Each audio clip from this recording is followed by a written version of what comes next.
Good morning. I've called this talk here an ostrich or a phoenix, and I hope you're familiar with both of those as a background. You know, the ostrich that we turn away from things that we don't like. We've been doing that on climate change for 20 odd years now. We put our heads in the sand. That's the ostrich, or the phoenix. I like to think of it as emerging from the fossil fueled flames.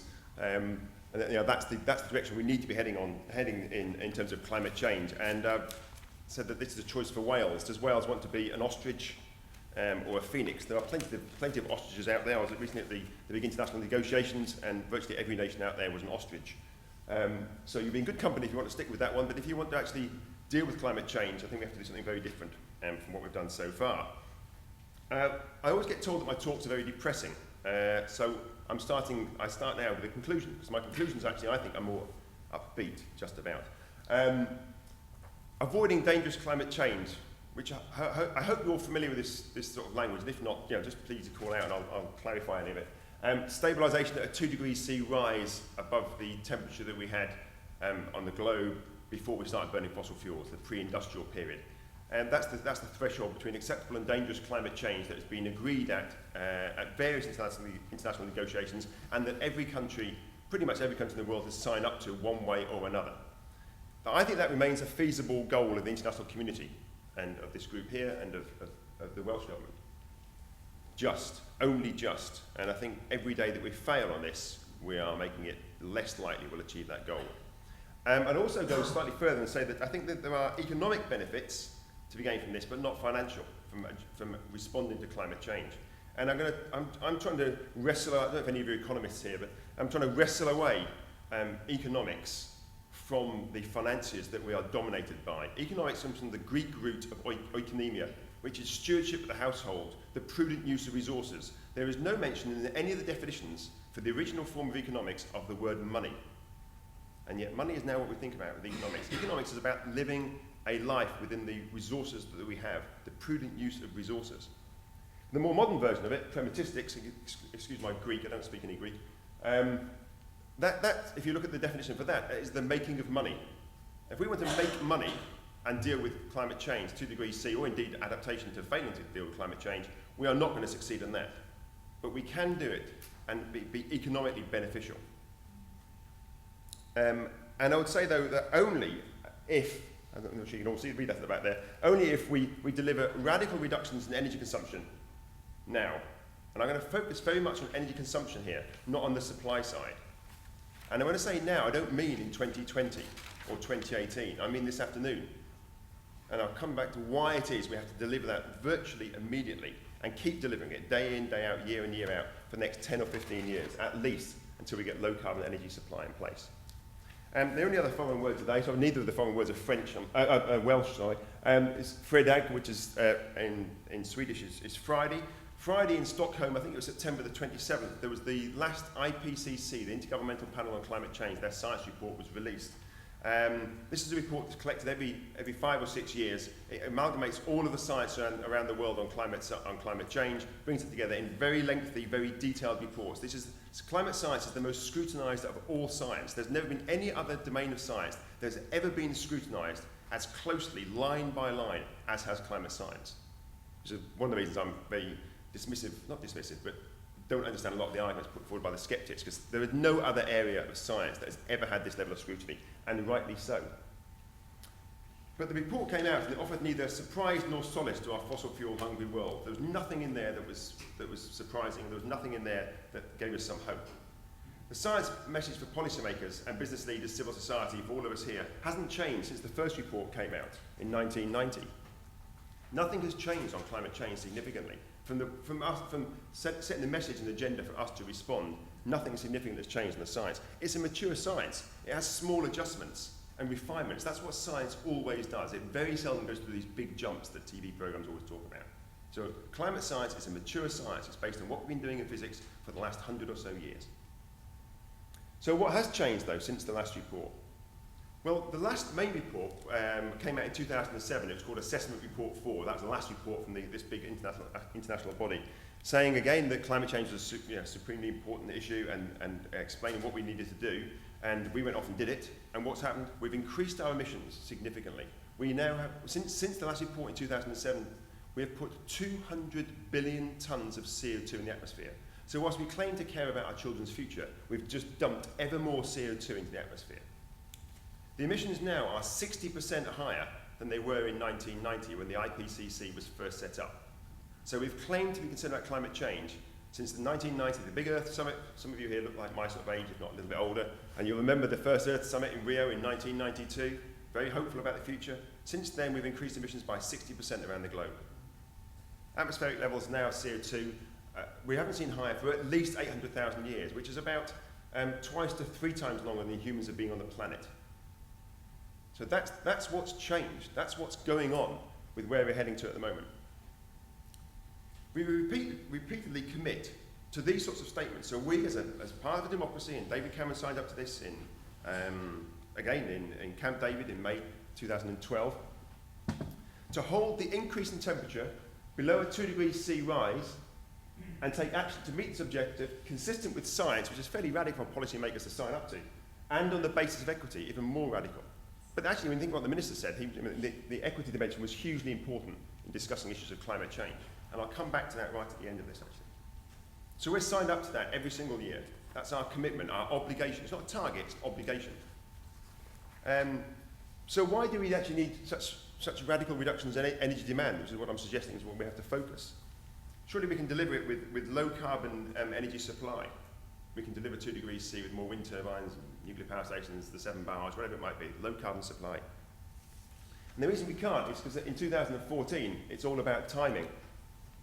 We've left it so late that we cannot deliver on those sorts of things fast enough. But I'll go through that now, showing this, think about it graphically. So this is the only real set of numbers involved, the only real graph that's in this presentation, so it's quite an important one, I think.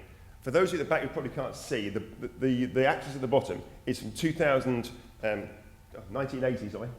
Yeah, that's right, 1980, out to 2050. And up the side, which has been cut off, unfortunately, it's billion tonnes of carbon dioxide. So basically, it's the amount of carbon dioxide up the side and the years out the bottom.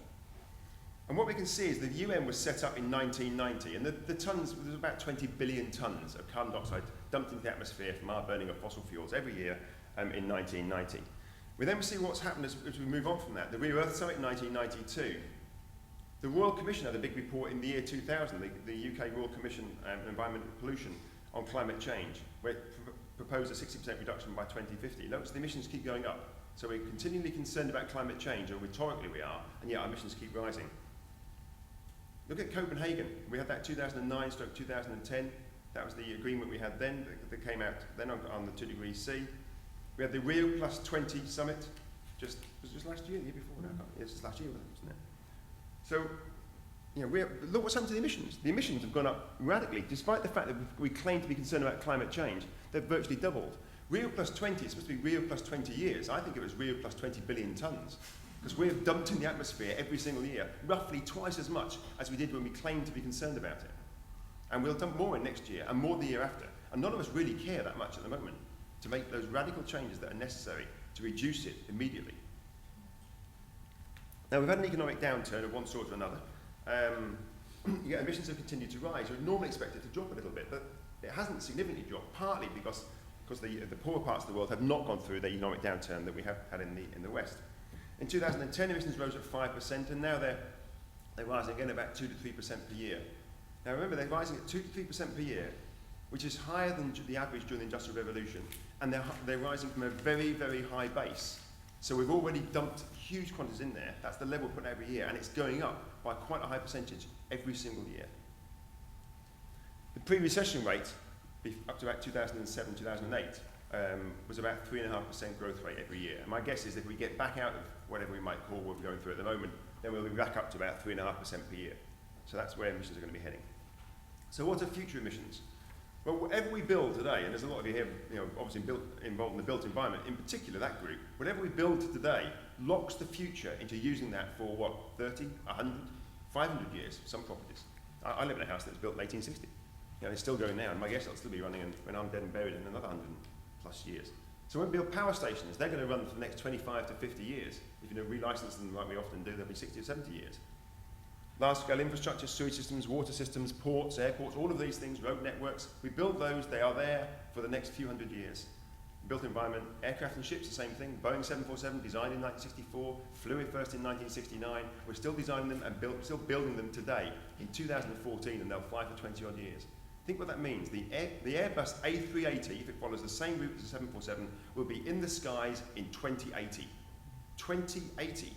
That's how far you lock these things into the future. So whatever we do today is not about today, it's about the future. And it's very hard to move out of them. Once you've built poor quality housing, or you build a plane, or whatever it might be, it's very hard not to use it. You've spent your money on it. So let's extrapolate out now emissions at 3.5%, and then dropping them out to 1% going forward. So quite a hopeful view of the future.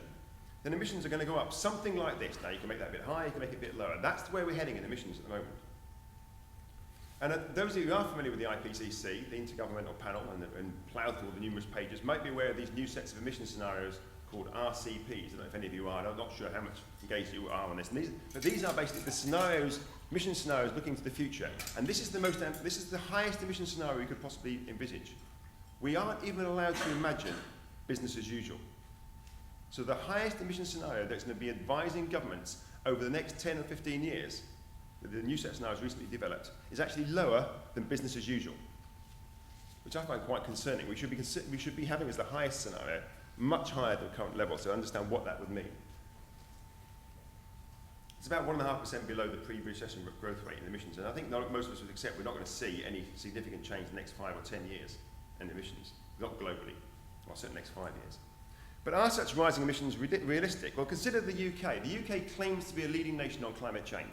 It's repeatedly done this, and in some respects, on the rhetoric, it has been a leading nation. I don't mean that to be negative.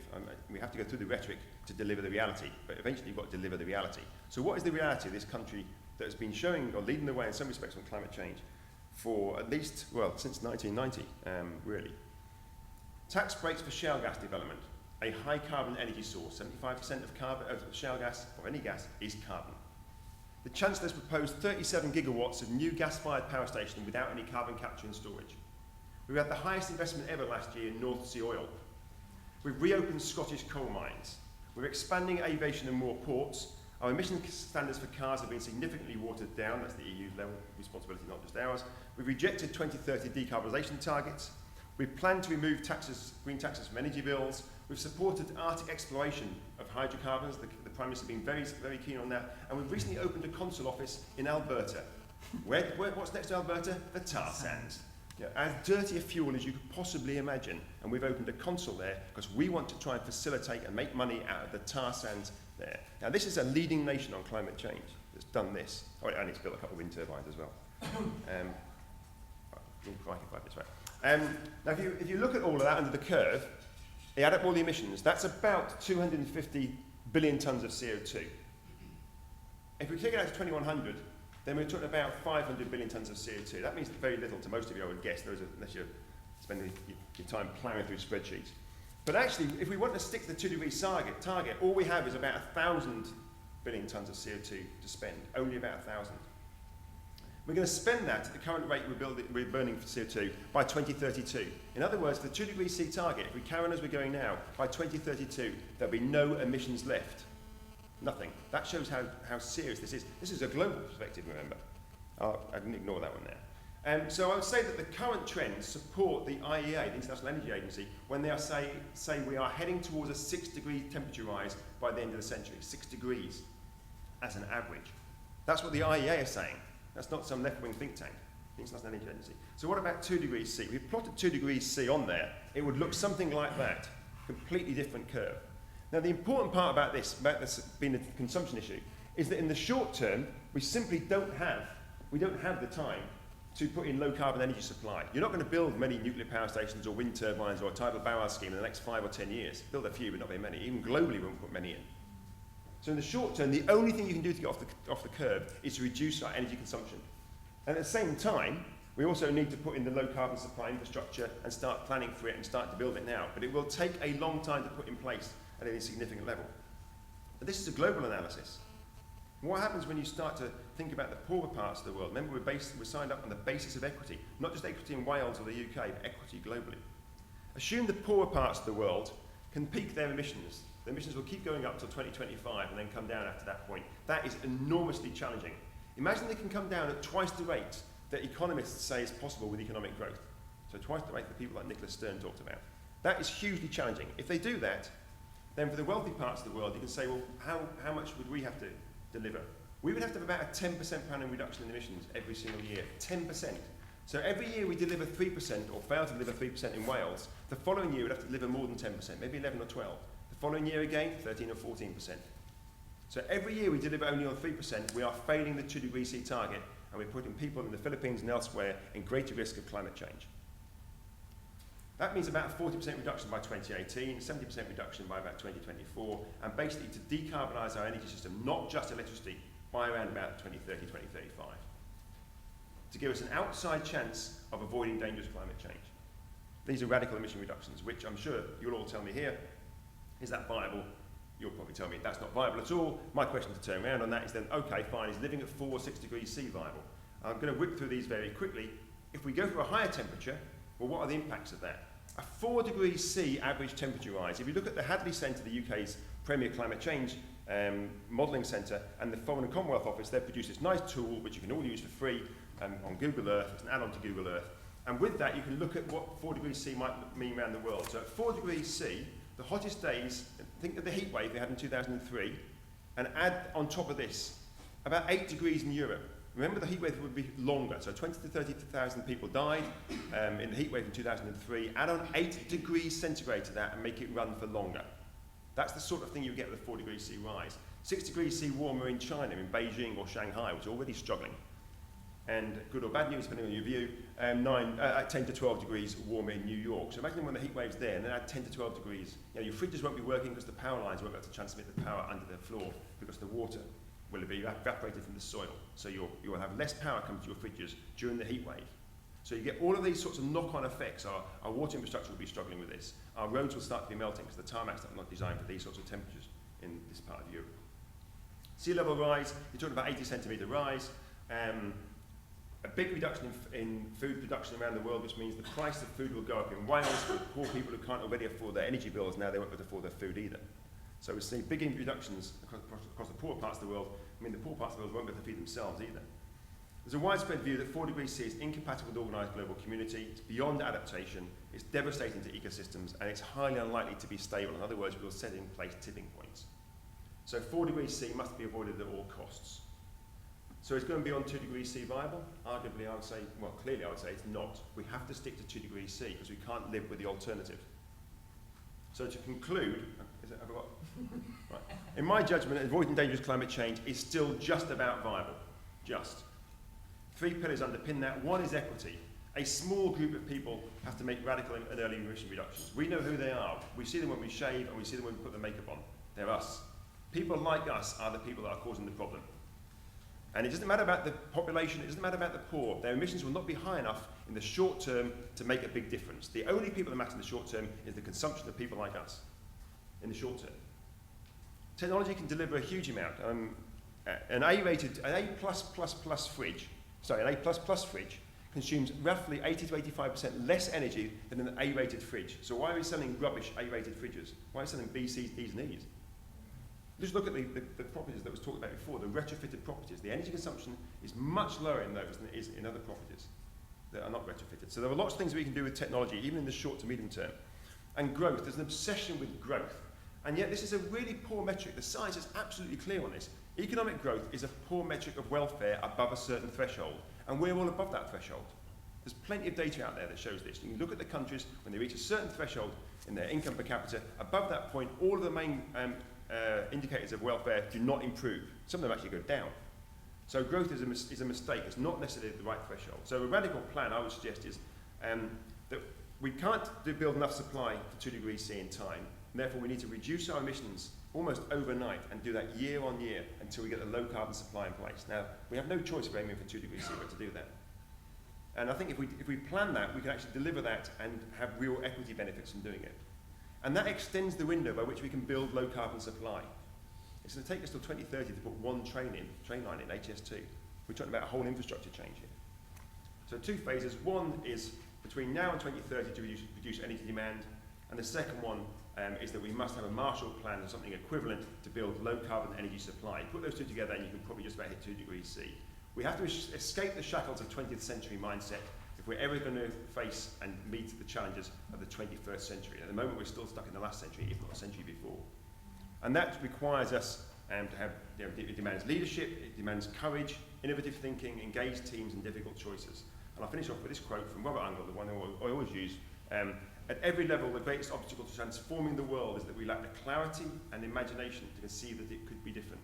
And it will be different either way. Either we plan the future and it'll be different in a positive direction, or we won't plan the future and it'll be very, very different in a very negative direction. And that's the choice we have to make today, the ostrich or the phoenix. Thanks very much.